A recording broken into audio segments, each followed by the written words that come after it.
अस्सलाम वालेकुम। Programme direct line के साथ मैं हूं जवेरिया ज़ैद। नाज़रीन, आज़ाद कश्मीर के इंतखाबात क्या हुए, पहले मरहले का नतीजा क्या आया कि एक बार फिर इस्लामाबाद की जो इत्तेहादी सियासत है उसके चेहरे से गोया निकाब उठ गया है। विफाक में नून लीग और पीपल्स पार्टी के एक साथ इक़्तिदार के मज़े भी जारी हैं और कश्मीर में एक दूसरे पर धांधली के इल्ज़ामात भी हैं। आखिर आवाम किस बयानिए पर यकीन करें, ये एक अहम सवाल है। और सवाल ये भी है कि अगर मामलात इतने ही संगीन हैं तो क्या ये महज सियासी पॉइंट स्कोरिंग है या वाकई इत्तेहादी हुकूमत के अंदर कोई बड़ा सियासी ज़लज़ला जन्म ले रहा है। अगर पीपल्स पार्टी को वाकई इंतखाबी अमल पर तहफ़्फ़ुज़ात हैं तो फिर नून लीग से इत्तेहाद क्यों बरकरार है? क्या ये लफ्ज़ी गोलाबारी अगले इंतखाबी मरहले को भी मुतासर करेगी या इंतखाबात के बाद सब कुछ मामूल के मुताबिक हो जाएगा और इस्लामाबाद में इत्तेहादी एक ही मेज़ पर बैठे हुए और एक साथ खाते पीते गुनगुनाते नजर आएंगे? ये बहुत अहम सवाल है। प्रोग्राम के पहले हिस्से में हम पैनल की राय इस पर जानने की कोशिश करेंगे और समझने की भी कोशिश करेंगे कि आखिर चल क्या रहा है। नाज़रीन, प्रोग्राम के अगले हिस्से में हम बात करेंगे आलमी मंजरनामे की। ईरान और अमरीका आमने सामने हैं। धमकियों, जवाबी हमलों और सख्त बयानात ने खत्ते को एक नाजुक मोड़ पर ला खड़ा किया है। इसराइली वज़ीर आज़म के दौरे अमरीका ने भी सिफारती सरगर्मियों में एक नई हलचल पैदा कर दी है। सवाल यह है कि क्या दुनिया एक और बड़ी जंग की मुतहम्मिल हो सकती है? क्या नेतन्याहू का वाशिंगटन का दौरा किसी नई हिकमत अमली का पेश खैमा है? और सबसे बढ़कर क्या पसे पर्दा जारी सालिसी की कोशिशें इस आग को बुझा सकेंगी? प्रोग्राम के दूसरे हिस्से में हम इसको जानेंगे और प्रोग्राम के आखिरी हिस्से में हम बात करेंगे पाकिस्तानी अवाम की। शायद दुनिया की वो वाहिद कौम है जिसे आलमी मंडी में तेल महंगा होने की सज़ा तो फ़ौरन मिल जाती है, मगर सस्ता होने का इनाम कभी बर वक्त नहीं मिलता। यानी सिर्फ 12 दिनों में पेट्रोल 25 और डीजल 65 रुपए से ज़ायद महंगा हुआ। गुज़िश्ता 3 रोज़ में तेल की आलमी कीमतों में 12% कमी हुई, मगर पाकिस्तानी ताहाल इस रिलीफ से महरूम है। जब आलमी मंडी में कीमतें कम होती हैं तो इस रिलीफ के रास्ते में कौन सी दीवार खड़ी हो जाती है? ये सवाल एक ऐसा है जिसका जवाब हम आपको बताने की आज और समझाने की कोशिश करेंगे। लेकिन सबसे पहले हम बात कर लेते हैं आज़ाद कश्मीर में जो इंतखाबात हुए पहले मरहले के, जिसका नतीजा आया, जिसमें नून लीग ने मैदान मारा।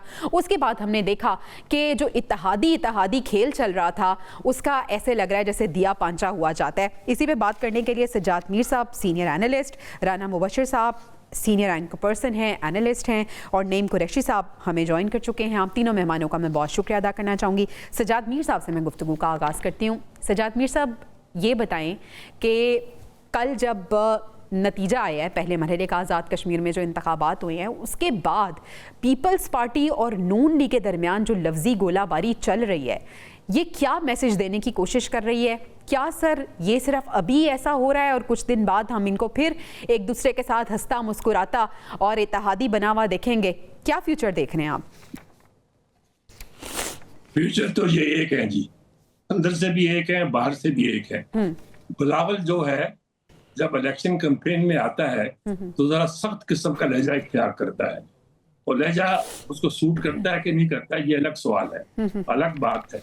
लेकिन इसके नतीजे के तौर पर एक क्राइसिस पैदा हो जाता है। राना सनाउल्लाह आप देखें, वो इल्जाम भी लगा रहे हैं लेकिन बड़ी तहम्मुल की जबान इस्तेमाल कर रहे हैं। बिलावल जो है इसके मुकाबले में सख्त जबान मियां साहब के हवाले से, मरीम नवाज के हवाले से, सभी के हवाले से सख्त जबान इस्तेमाल कर रहे हैं। और क्यों कर रहे हैं?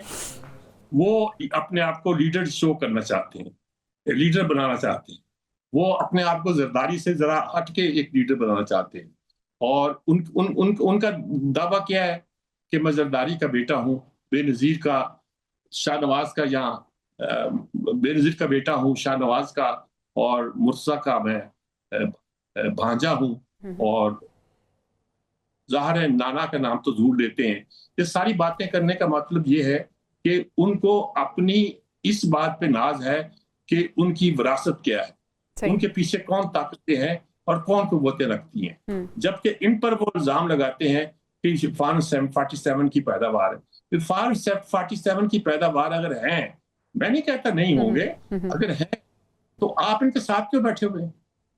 यानी कि आप जो धांधली के साथ वजीर आजम बने हैं, इक़्तिदार में आए हैं, आप उनके साथ इक़्तिदार शेयर कर रहे हो, ये किस चक्कर में कर रहे हो? तो मेरा ख्याल में मैं इस सिलसिले में बिलावल के बारे में ये रवैया था, ये ख्याल था, बिलावल जो ये पंजाब में लीडरशिप कहती थी पीपल्स पार्टी की कि अगर बिलावल हमारे पास आ जाए तो हम पंजाब को विन ओवर कर लेंगे जी।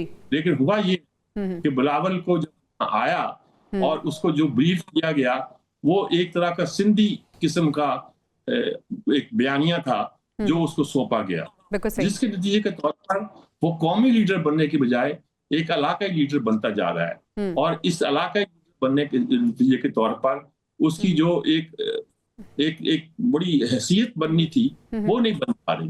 तो मेरे ख्याल में बिलावल को गलत एडवाइस किया गया है, बिलावल को गलत मशवरा दिया जाता है और बिलावल जो हद से ज्यादा सख्त रवैया इख्तियार कर लेता है जो गालिबन बेहतर नहीं है। ठीक है, यही सवाल मैं राना मुबश्शिर साहब के सामने रखना चाहूँगी, सीनियर एंकर पर्सन एनालिस्ट हैं, हमें ज्वाइन कर चुके हैं। Thank you so much for your time. Rana साहब मुझे ये बताएं कि बिलावल की हम बात कर रहे हैं, बिलावल क्या वाकई आपको पॉलिटिकल इमेच्योर लग रहे हैं? उनकी गुफ्तगू में उन्होंने तो रियासत को भी नहीं बख्शा और रियासत को भी उन्होंने ये कहा कि रियासत जो है वो साथ ना दें मुस्लिम लीग नून का। ये अलग बात है कि फिर उन्होंने वजाहत कर दी कि रियासत से उनकी मुराद वो नहीं थी जिसको कंसीडर किया जा रहा है और बड़े आड़े हाथों लिया मरियम नवाज ने भी कि रियासत का ये काम नहीं है। और बड़ा इंटरेस्टिंग जो जवाब था ना वो हमने देखा कि अज़मा बुखारी साहिबा ने भी दिया कि जिनके बारे में ये बात कर रहे थे रात को, फिर सारी रात उनके पांव पकड़ के बैठे रहे। तो ये जो सारी लफ्जी गोलाबारी और ये जो तीर एक दूसरे को चलाए जा रहे हैं एक दूसरे पे, आप क्या समझते हैं कि बिलावल वाकई सख्त ज़बान इस्तेमाल कर रहे हैं? I personally think it's a different ball game altogether. And issues जो है वो सामने रेज करने की कोशिश की जा रही है। ठीक है, हर पॉलिटिशियन जो है उसका अपना वे ऑफ टॉकिंग होता है, you know how to express himself और herself, that is a different aptitude all together जो भी डिफरेंट पॉलिटिशियंस का है। जैसे मरियम बीबी डिफरेंट तरीके से अपने आप को एक्सप्रेस करती हैं, बिलावल अपने आप को डिफरेंट तरीके से एक्सप्रेस करते हैं। लेकिन एक चीज जो है आप जरा नोट करें कि ये जो ठीक है, मैं ये नहीं कहता कि बहुत ही कोई फेयर यहाँ पे स्टेटमेंट्स दी जा रही है, लेकिन आई वुड से कि जो नाराज था जियाला, जो स्पेशली पंजाब का जियाला जो था, जो नाराज था और हमेशा शिकवा करता रहा अपनी लीडरशिप से कि जनाब आपने इत्तेहाद किया नून लीग से, जिसकी वजह से पीपल्स पार्टी पंजाब पूरे में डैमेज हो गई। हमेशा वो इस तरह के अपने कंसर्न रेज करता रहा अपनी लीडरशिप के सामने। जब भी कोई इजलास हो, जब भी कोई उनका गेट टुगेदर होता है, उसमें ये जरूर इशू रेज किया जाता है। But in this particular case, चाहे गिलगित बल्तिस्तान के इलेक्शंस हो, चाहे वो इलेक्शंस हो कश्मीर के, उसमें एटलीस्ट उनको एक थोड़ा सा एक सहारा मिला है, आसरा मिला है। अच्छा। ये थोड़ा सा ये जो हम क्रिटिसाइज कर रहे हैं, यानी कि पीपल्स पार्टी जो क्रिटिसाइज कर रही है, वो उसपे एक थोड़ा सा उनको एक बूस्टर मिला है। ये बूस्टर फेक है, दुरुस्त है, ठीक है या जेन्युइन है, that is yet to be seen, because you know दोनों जो है बॉर्डर्स जो है क्रॉस नहीं करेंगे। उन्होंने लाइंस ड्रॉ की हुई है, चाहे मुस्लिम लीग नून हो, चाहे पीपल्स पार्टी हो, उन्होंने एक लाइन ड्रॉ की हुई है, उससे आगे नहीं निकलेंगे वो। तो राजा साहब ये कहना फिर दुरुस्त होगा कि बिलावल ने एक तीर से दो शिकार करने की कोशिश की है, एक तरफ आजाद कश्मीर और दूसरी तरफ ये जो पंजाब के जियाले हैं उनको मनाने की कोशिश? You are right. You are absolutely right. It is a very intelligent observation, I would say. बिल्कुल सही कह रही हैं आप, क्योंकि देखिए उनका जो जियाला है ना, ये सारे टिकट्स की डिस्ट्रीब्यूशन जो हुई है कश्मीर में, ये सारी फरियाल तालपुर साहिबा ने खुद की है और इसमें किसी और का अमल दखल नहीं था। और उसमें प्रेफरेंस जो थी फरियाल तालपुर ने वो दी है जियालों को, क्योंकि यहाँ पे बहुत से ऐसे कैंडिडेट भी मौजूद थे जिनको आपने देखा कि बाद में छोड़ के पीपल्स पार्टी चले भी गए। फरियाल तालपुर ने उन लोगों को प्रेफरेंस नहीं दी जिनके पास पैसे थे, उन्होंने जियालों को प्रेफरेंस दी। और जियालों को इसलिए प्रेफरेंस दी कि जियाला डिसहार्ट हो रहा था और जियाला जो है उसको जरा प्रमोट किया है, उसको जरा पैम्पर किया है।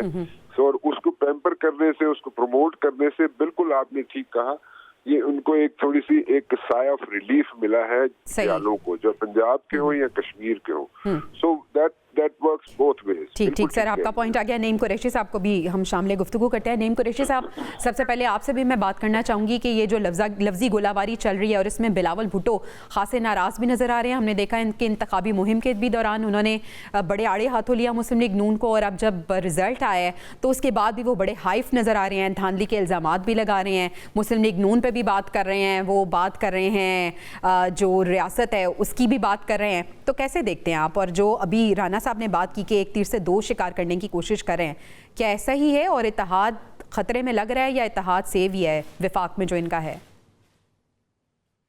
जी बहुत शुक्रिया जवेरिया। देखिए, मैं समझता हूँ कि ये जो कुछ भी लफ्जी गोलाबारी जिसे आप फरमा रही हैं, ये असल में सियासी रहनुमाओं की इखलाकियत दिवालीपन की इंतहा है। दूसरी बात मैं ये समझता हूँ कि पाकिस्तान के अवाम को बेवकूफ समझने की भी एक इंतहा हो गई है। आप इन लोगों का रवैया देखिए, जब बिलावल भुट्टो साहब या शर्जील मेमन साहब मुसलसल कल से ये बयान दे रहे हैं कि ये 47 की हुकूमत, सवाल ये है कि अगर ये लोग 47 की अगर ये हुकूमत है, विफाकी हुकूमत, ये पंजाब की हुकूमत, तो सवाल ये है कि विफाकी हुकूमत में जितने आईनी ओहदे हैं, फिर इन्हीं लोगों ने जो फॉर्म 47 पे मुंतखब हुए, उन्होंने सदर जरदारी को जो है वो वोट डाले। इसी तरह सेनेट के चेयरमैन जो है वो भी मुस्लिम लीग नून के वोटों से बने हैं।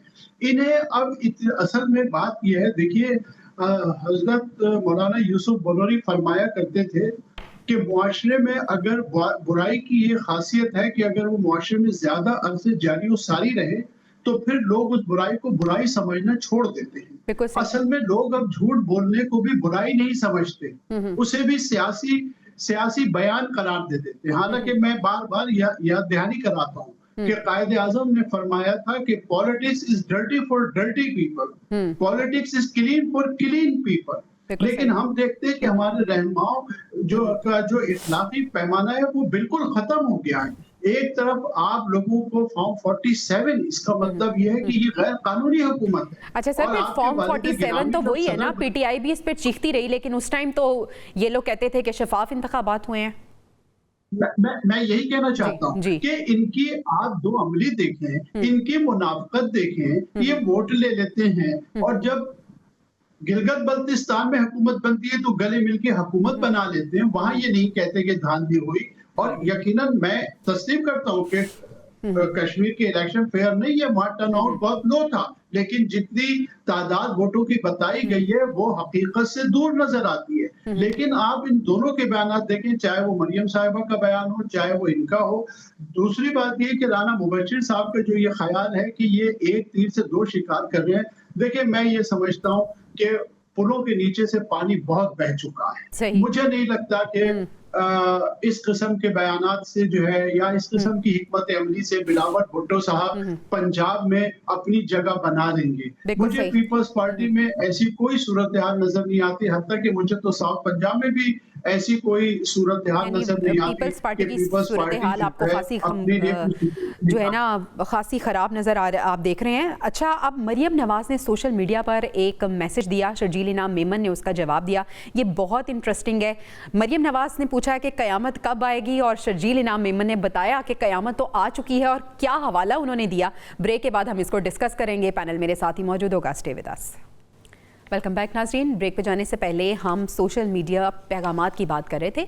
मरियम नवाज ने सोशल मीडिया पर पैगाम दिया कि बारीक वारदात की मास्टरमाइंड पीपल्स पार्टी धांधली का रोना रो रही है, कयामत कितने बजे है। और शर्जील इनाम मेमन ने उसका जवाब दिया कि ये आप नहीं, फॉर्म 47 का नशा बोल रहा है। कयामत 2024 में आ गई थी, 2024 में खैरात के मैंडेट बट रहे थे। सजाद मीर साहब, ये जो सोशल मीडिया पर लफ्ज़ी गोलाबारी चल रही है और फॉर्म 47 की बात जो हो रही है, उस वक्त ये लोग कहाँ थे जब पाकिस्तान तहरीक-ए-इंसाफ भी चीख कर कह रही थी, फॉर्म 47 की बात कर रही थी और कह रही थी कि धांधली हुई है। तब तो ये सब इकट्ठे थे और कह रहे थे कि शफाफ इंतखाबात हुए हैं। फिर हम ये भी देख रहे हैं एक दूसरे को करप्ट कहने वाले अभी भी विफाक में इत्तेहादी हैं। नहीं, आप ठीक कह रहे हैं। देखें, 47 की बात करने का मतलब मैंने पहले ही कहा है कि 47 की बात करने का मतलब है कि फिर आप उनके साथ इक़्तिदार में शामिल क्यों हुए। आपका इक़्तिदार में शामिल होना, उनके आईनी ओहदे लेना, इस बात की निशानी है कि आप उस इक़्तिदार को दुरुस्त समझते हैं, सही समझते हैं। यानी पहली बात तो ये है। दूसरी बात ये है कि सचमुच लफ्जी लड़ाइयाँ हैं, ये एक दूसरे के साथ लड़ाई करते हैं, इलेक्शनरिंग कैंपेन है, यही कह लीजिएगा। इलेक्शन जीतना चाहते हैं, वो भी जीतना चाहते हैं, वो भी उस पर सख्त रवैया इख्तियार करते हैं, ये भी सख्त रवैया इख्तियार करते हैं। लेकिन मेरे ख्याल में बिलावल का रवैया जरा ज्यादा सख्त हो जाता है, ज्यादा सख्त है। और मैं उसके बारे में ये कहता हूँ कि उसकी पार्टी ने उसको बहुत अच्छी तरह ग्रूम किया है, लेकिन जो बात रह गई है वो ये थी कि पंजाब के लोग समझते थे कि बिलावल पंजाब में आएगा तो लीडर बन जाएगा अगर बिलावल पीपल्स पार्टी को संभालता है। लेकिन उसको पंजाब का लीडर बनाने के बजाय, उसको पाकिस्तान का लीडर बनाने के बजाय आपने एक सिंध का इलाकाई लीडर बना दिया। लाड़काना, लाहौर, इस तरह की बातें वो बहुत करते हैं। तो मेरे ख्याल में ये अच्छा मशवरा नहीं है। अच्छा सजाद साहब, मुझे ये भी बताएं, आपकी मौजूदगी का फ़ायदा उठाते हुए आपसे ज़रा समझने की कोशिश करती हूँ कि जो मरहलावार इंतखाबात हो रहे हैं, पहले तो ये कि इसको आप किस तरह से देख रहे हैं, और सर पहले मरहले में जो नतीजा निकला है, क्या आगे जो 2 होने हैं, मज़ीद दूसरे और तीसरे मरहले में इंतखाब होने हैं, उसके नताइज पर ये असरअंदाज हो सकते हैं? देखिए, बात यह है कि मरहलावार इंतखाबात सब ने माने थे। ये तो नहीं है कि पीपल्स पार्टी ने कहा था कि हम नहीं कराते और ये करा रहे थे, कर रहे थे। सब कंसेंसस था कि मरहलावार करने हैं। इख्तलाफात कुछ हुए होंगे, लेकिन खुले तौर पर ये बात थी कि मरहलावार इलेक्शन ही होंगे। तो इन इलेक्शन के नतीजे के तौर पर अगर कोई बात सामने आई है तो वो समझ ना आने वाली बात है। बिलावल जो असल बात इससे पीछे जाती है। जब गिलगित बल्तिस्तान में पीपल्स पार्टी को इक़्तिदार मिल गया था तो ये अंडरस्टूड था कि कश्मीर में जिस तरह जो इंटरप्रिटेशन बिलावल करता है, अंडरस्टूड था कि कश्मीर में ये मुस्लिम लीग नून को मिलेगा, और यही लगता था। और इसीलिए उनको ज़ुबानें बंद करने के लिए उनको गिलगित बल्तिस्तान में कुछ, हालांकि बहुत मुख्तसर सी सीटों से वो जीते थे, उनको जीतने दिया गया। तो ये सारी सूरत-ए-हाल में आप देखें कि नजर यही आता है कि गिलगित बल्तिस्तान जब था तो तय था कि कश्मीर इनके पास जाएगा। अब भी ये समझें कि मीरपुर के इलेक्शन के बाद ये तय है कि ये कश्मीर जो है मुस्लिम लीग नून के पास जाएगा, और इसमें बहुत से मसाइल हैं, बहुत सी इसमें बारीक नुक्ते हैं जो बयान होने, और मेरे ख्याल में उसी के साथ चलेगा। बिल्कुल, यानी गिव एंड टेक की पॉलिसी पहले ही तय हो चुकी है। राना साहब, पॉपुलर पॉलिटिक्स तो ये है कि जो इलेक्शन जीता वो हुकूमत बना लेता है, लेकिन सर पावर पॉलिटिक्स पाकिस्तान में चलती है। यहाँ पे पहले ही तय कर लिया जाता है कि ये आप ले लें, ये मुझे दे दें। गिलगित बल्तिस्तान जब पीपल्स पार्टी के हवाले हुआ तो आप भी ये समझते हैं कि ये तय था, डिसाइडेड था कि कश्मीर में नून लीग को हुकूमत करने के लिए दिया जाएगा मौका? देखिए, जो तजर्बे की बात कर रहे हैं सजाद मीर साहब, वो तजर्बे की बात दुरुस्त कर रहे हैं अपने नजरिए से, क्योंकि हमारे सीनियर हैं और मैं बड़ी उनकी रिस्पेक्ट करता हूँ। लेकिन बात यह है कि मेरे ख्याल में इस वक्त डायनामिक्स डिफरेंट है, और इस वक्त जो भी पार्टी आती है, जो भी पॉपुलर पार्टी बनती है, चाहे वो नून लीग बने, चाहे वो पीपल्स पार्टी बने, सो उसको मेरे ख्याल में हुकूमत बना देनी चाहिए, उसको दे देनी चाहिए हुकूमत, क्योंकि इस वक्त सिनेरियो डिफरेंट है, सिचुएशन डिफरेंट है। क्योंकि अजीत डोवल का जरा बयान अगर आप देखें कुछ साल पहले जो उसने कहा था, सो अजीत डोवल के बयान को we can not like throw it away just like that, because there is a reason to that. क्योंकि ये जिस तरीके से इंटरफेरेंस की जा रही है, देखें उसमें पाकिस्तान के अंदर रॉ की इंटरफेरेंस जो है बड़ी ऑब्वियस है, बिल्कुल सही, और उन्होंने इंगेज करके रखा हुआ है पाकिस्तान को, और उसमें उन्होंने जिस तरीके से वर्किंग की है कश्मीर पे, देखें बहुत सी कॉलें इंटरसेप्ट हुई है। बिल्कुल सही। मैं जॉइंट एक्शन कमेटी के जो बहुत से जो उनकी मसाइल हैं उनसे एग्री करता हूँ, लेकिन उसके साथ साथ कुछ लोग उनकी लीडरशिप में ऐसे मौजूद हैं जिनके ताल्लुकात जो हैं वो अक्रॉस द बॉर्डर है और कई लॉ एनफोर्समेंट एजेंसीज ने कॉल्स इंटरसेप्ट की हुई हैं और लॉ एनफोर्समेंट एजेंसीज जो हैं उनके पास शवाहिद मौजूद हैं कि 8-10 लोग जॉइंट एक्शन कमेटी के ऐसे भी मौजूद हैं जिनके राब्ते कॉन्टिन्यूसली हैं वहाँ पे, वो हर चीज की वहाँ से जो भी इंस्ट्रक्शंस आती हैं क्रॉस द बॉर्डर उनको इम्प्लीमेंट करते हैं। सो वो उन लोगों को एक्सपोज करना चाहिए, लॉ एनफोर्समेंट एजेंसीज को चाहिए उनकी कॉल्स जो इंटरसेप्ट हुई हैं उनको एक्सपोज करें। अच्छा राणा साहब, ये अब एक और सवाल मेरे जहन में आया कि हम जीत को तो सेलिब्रेट कर रहे हैं, वो जमात जिसने पहले मरहले में जीत हासिल की है, लेकिन क्या आप नहीं समझते कि कोई भी जमात अगर इक़्तिदार में आती है और जो सिचुएशन वहाँ पे बनी हुई है, बहुत मुश्किल होगा उसके लिए हालात को काबू करना और उसके लिए वहाँ पे हुकूमत करना खासा मुश्किल हो जाएगा? You're absolutely right. It's not. Everything is not going to be hunky dory. किसी की भी हुकूमत बने, नून लीग की बने, पीपल्स पार्टी की बने, उसके लिए मुश्किलात होंगी, उसके लिए प्रॉब्लम्स होंगी, क्योंकि it's a different scenario now. और जो सिनेरियो इस वक्त है जो चल रहा है वो डिफरेंट है। इस वक्त जो इंटरफेरेंस है रॉ की या न्यू दिल्ली की कश्मीर के अंदर पाकिस्तान के एंड पे जो की जा रही है, जिस तरीके से वो उन्होंने इंटरफेरेंस की हुई है, वो बड़े मुश्किल एक सिनेरियो है। उसको हैंडल करना कोई आसान काम नहीं है। But one thing is for sure, हमारी जो लॉ एनफोर्समेंट एजेंसीज हैं, हमारी जो इंटेलिजेंस आउटफिट्स हैं, दे आर द बेस्ट और वी नो, हमारे पास पूरी शवाहिद मौजूद है कि वो कौन लोग हैं। सिर्फ मेरी गुजारिश ये है जो मैं बार बार कर रहा हूँ कि वो जो हमारे पास इंटरसेप्शंस हैं उनकी कॉल्स की, जहाँ से वो इंस्ट्रक्शंस ले रहे हैं, उन इंस्ट्रक्शंस को सरेआम बताया जाए, सुनाया जाए, दिखाया जाए, ताकि तस्वीर का दूसरा रुख भी नजर आए। बिल्कुल सही, बिल्कुल सही। राणा साहब, नईम कुरैशी साहब से भी बात करते हैं। नईम कुरैशी साहब, ये मुझे बताएं कि जो आज़ाद कश्मीर की सियासत है, आपको लगता है कि इस्लामाबाद की सियासत का नक्शा बदल सकती है और ये जो इत्तेहाद है ये आपको टूटता हुआ नज़र आ रहा है? जितनी बातें बिलावल भुट्टो कर रहे हैं, फिर मज़े की बात तो ये है, कह दें कि मैं वफाक में भी इत्तेहाद को तोड़ता हूँ। नहीं, देखिए, मुझे नहीं लगता कि बिलावल भुट्टो साहब जो है वो इत्तेहाद को तोड़े, और उसकी बुनियादी वजह कि ये हकीकत उन्हें बहुत अच्छी तरह मालूम है।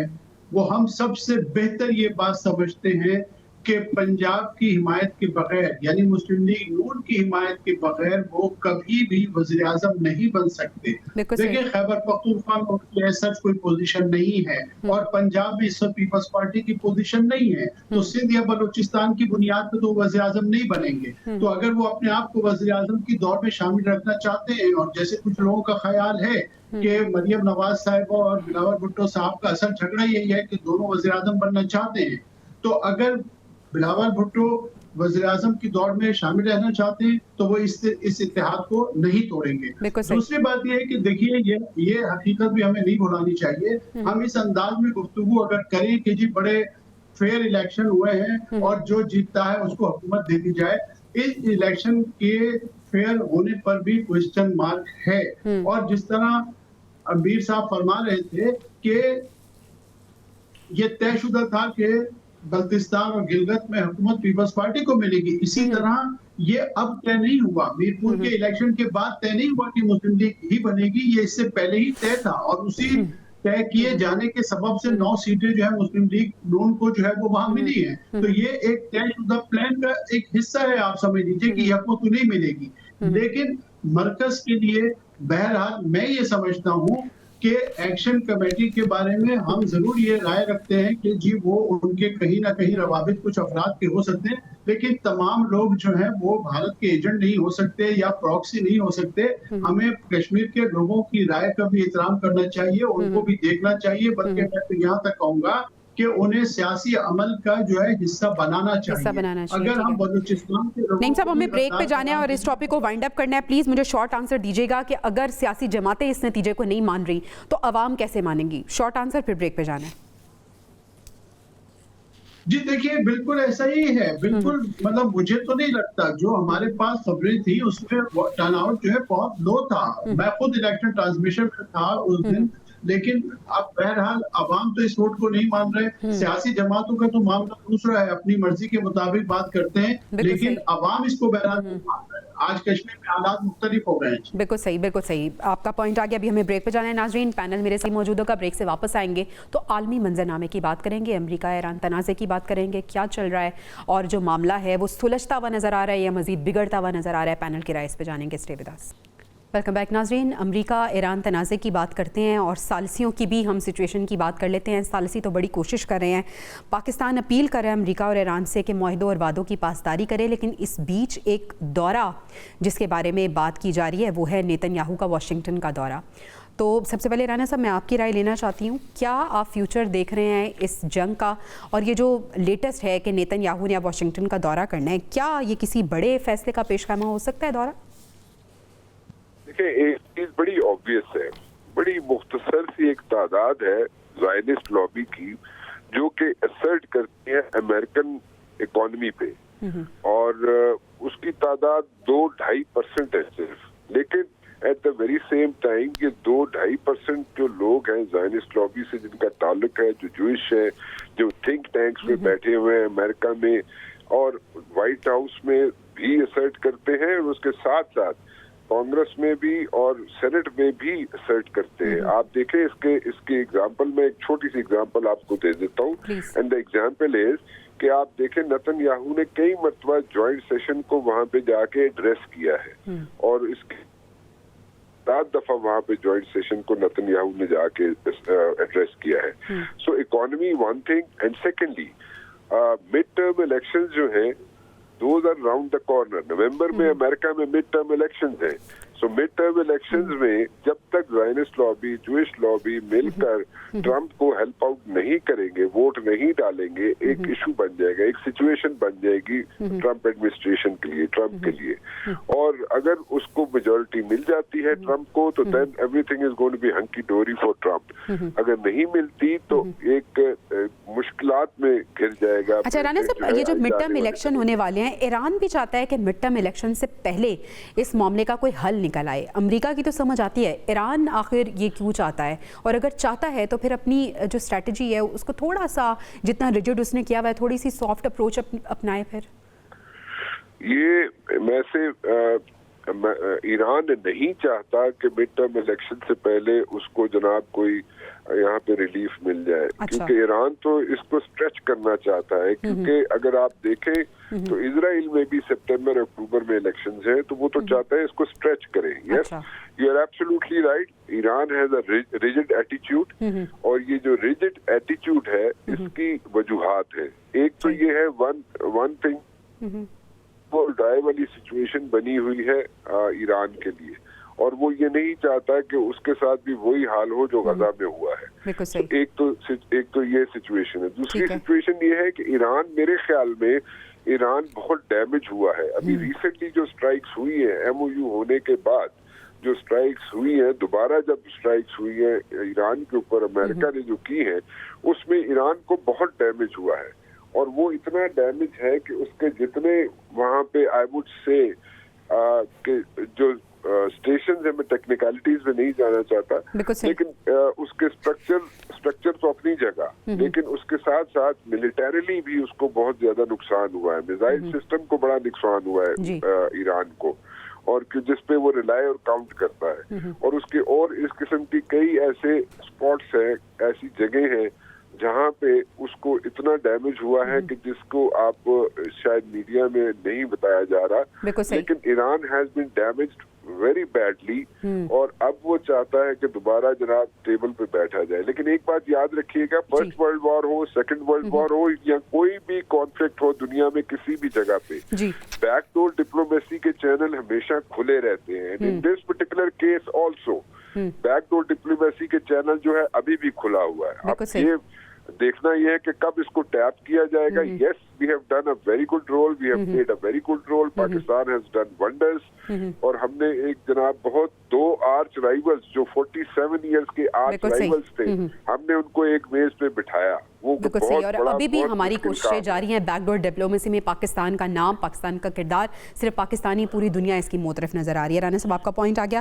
نعیم قریشی صاحب, یہ جو بیک ڈور ڈپلومیسی کی بات ہو رہی ہے, آپ اس میں پاکستان کے کردار کو کیا ریٹ کریں گے؟ پاکستان ابھی بھی بھرپور کوششیں کر رہا ہے, ثالثی جو ہیں وہ آگ کو بجھانے کی کوشش کر رہے ہیں, لیکن آپ سمجھتے ہیں کہ نیتن یاہو کا یہ جو ریسنٹ دورہ ہوگا واشنگٹن کا, جس میں عرب میڈیا دعویٰ کرتا ہوا نظر آ رہا ہے کہ نیتن یاہو ایرانی ایٹمی بم کی معلومات اور اہم راز ٹرمپ کو دینے والے ہیں, یہ جلدی پہ مزید تیل تو نہیں چھڑکے گا؟ جی بالکل, اگر ایسا ہے تو ظاہر ہے کہ تیل تو چھڑکے گا, بالکل ایسا ہی ہے. لیکن اس سے پہلے رانا مبشر صاحب جو فرما رہے تھے, ان کے ان نکات سے میں بڑا اتفاق کرتا ہوں کہ ایران کی حکمت عملی یہی ہے کہ اس جنگ کو اسکریچ کیا جائے, کیونکہ ایران کے پاس دیکھیے آپشن بڑے لیمیٹڈ ہیں, اور ایران کا سروائیول اسی میں ہے کہ ایران جو ہے اسی طرح الرٹ رہے اور اسی طرح اٹیک کرے. جب بھی خلیجی ریاستوں سے ان پر حملے کیے جاتے ہیں امریکی اڈوں سے, تو وہ فوراً جواب دیتے ہیں. اور کبھی بھی ایران نے حملہ نہیں کیا, ایران نے کبھی انیشیٹو نہیں لیا, لیکن اس کا سروائیول بھی اس میں ہے کہ وہ فوری طور پہ جواب دے, ریٹالیٹ کرے. تو اس اعتبار سے یہ صحیح ہے کہ اگر یہ جنگ اسٹریچ کرتی ہے اور بات نومبر تک پہنچتی ہے, اکتوبر تک پہنچ جاتی ہے جہاں کہ مڈ ٹرم الیکشن ہونے والے ہیں, تو اس میں ضروری یہ ہے کہ جتنا الیکشن قریب آئے گا ڈونلڈ ٹرمپ پہ اتنا ہی زیادہ پریشر ہوگا. وہ علیحدہ بات ہے کہ زائنسٹ لابی کوشش کرے گی کہ ٹرمپ جو ہے وکٹری حاصل کرے, اور ایسا ممکن بھی ہے. ہم اس کی وکٹری کو ان تمام باتوں کے باوجود رول آؤٹ نہیں کرتے. یہ ممکن ہے کہ ڈونلڈ ریپبلکن جو ہے وہ جیت بھی سکتے ہیں, لیکن امکانات کم ہو جائیں گے اگر یہ جنگ آگے چلتی ہے. دوسری بات ہے کہ پاکستان کے رول کے بارے میں آپ نے کہا, بالکل پاکستان کا رول جو ہے اتنا ہی اہم ہے آج بھی جتنا پہلے دن تھا, اور جتنی بھی بیک ڈور ڈپلومیسی ہو رہی ہے اس کی لیڈرشپ, اس کی قیادت جو ہے وہ پاکستان کے پاس ہے. یہ بڑی خوش آئند بات ہے کہ ہم انٹرنیشنل ارینا کے اوپر بہرحال اب ایک بہت اچھی پوزیشن میں ہیں, اور میں سمجھتا ہوں کہ جب بھی کوئی بات چیت ہوگی, جب بھی کوئی پازیٹیو ریزلٹ آئے گا, اس میں پاکستان کا جو ہے کردار بہت اہم ہے. انشاءاللہ ہم بھی یہی امید کرتے ہیں. بہت شکریہ نعیم قریشی صاحب اور رانا مبشر صاحب ہمارے ساتھ موجود تھے. ناظرین, ابھی ہمیں بریک پہ جانا ہے, لیکن بریک سے واپس آئیں گے تو ہم پاکستانی عوام کی بات کریں گے, ہم پیٹرولیم قیمتوں کی بات کریں گے, اور عوام اس وقت کس صورتحال کا سامنا کر رہی ہے یہ سچویشن بھی آپ کو ضرور بتائیں گے. Stay with us. ناظرین, مہنگائی صرف ایک معاشی اصطلاح نہیں, یہ غریب کے چولہے کی آگ, مزدور کے پسینے کی قیمت اور سفید پوش کی خاموش چیخ کا نام ہے. سوال یہ ہے کہ پاکستان میں پیٹرولیم مصنوعات مہنگی کرنے کے لیے تو روزانہ ایک نیا فارمولا موجود ہے, لیکن جب عالمی منڈی میں قیمتیں کم ہوتی ہیں تو اس ریلیف کے راستے میں کون سی دیوار کھڑی ہو جاتی ہے؟ آخر پاکستانی عوام کو ریلیف ہمیشہ تاخیر سے اور بوجھ ہمیشہ فوری کیوں ملتا ہے؟ صرف 12 دنوں میں پیٹرول 25 روپے 1 پیسے جبکہ ڈیزل 65 روپے 8 پیسے فی لیٹر مہنگا ہو چکا ہے. دوسری جانب عالمی مارکیٹ میں محض 3 روز کے دوران تیل کی قیمتوں میں 12% تک کمی ریکارڈ کی گئی, مگر پاکستانی عوام آج بھی اس ریلیف کے منتظر ہیں. سوال یہ ہے کہ جب عالمی منڈی میں تیل مہنگا ہوتا ہے تو پاکستان میں اس کا اثر چند ہی گھنٹوں میں نظر آ جاتا ہے اور پہنچ بھی جاتا ہے, لیکن جب قیمتیں کم ہوتی ہیں تو عوام کو ریلیف پہنچنے میں دن, ہفتے اور بعض اوقات مہینے لگ جاتے ہیں, اور بعض اوقات تو ملتا ہی نہیں ہے ریلیف. کیا عالمی منڈی صرف اضافے کے وقت یاد آتی ہے اور کمی کے وقت بھلا دی جاتی ہے؟ پیٹرول صرف گاڑی کی ٹینکی نہیں بھرتا ناظرین, یہ پورے معاشی پہیے کو چلاتا ہے. جب پیٹرول اور ڈیزل مہنگے ہوتے ہیں تو ٹرانسپورٹ مہنگی ہوتی ہے, ٹرانسپورٹ مہنگی ہوتی ہے تو سبزی, آٹا, چینی, دودھ, گوشت اور روزمرہ استعمال کی ہر چیز کی قیمت بڑھ جاتی ہے. یوں پیٹرول کی قیمت میں اضافے کا بوجھ ہر گھر کے بجٹ پر پڑتا ہے. کیا حکومت کے پاس مہنگائی کے اثرات کا کوئی جامع تخمینہ موجود ہے؟ کیا پیٹرول مہنگا کرتے وقت یہ بھی حساب لگایا جاتا ہے کہ اس فیصلے سے آلو, ٹماٹر, دودھ اور روٹی کتنی مہنگی ہوگی؟ اور اگر عالمی قیمتوں میں کمی کا فائدہ عوام تک فوری نہیں پہنچ سکتا تو پھر روزانہ قیمتوں کے تعین کے فارمولے کا فائدہ کس کو ہو رہا ہے؟ کیونکہ اعداد و شمار صرف قیمتوں میں اضافے کی کہانی نہیں سناتے, وہ عوام کی ٹوٹتی ہوئی قوت خرید, سکڑتے ہوئے گھریلو بجٹ اور مہنگائی کے ہاتھوں پیسے ہوئے کروڑوں پاکستانیوں کا نوحہ بھی سناتے ہیں. سوال صرف پیٹرول کی قیمت کا نہیں, سوال اس غریب آدمی کا ہے جو ہر روز جیتا بھی ہے اور مہنگائی کے ہاتھوں تھوڑا تھوڑا ہر روز मरता भी है। नाज़रीन, इसी के साथ प्रोग्राम से इजाज़त दीजिए। इंशाल्लाह आपसे कल मुलाकात होगी। अल्लाह ने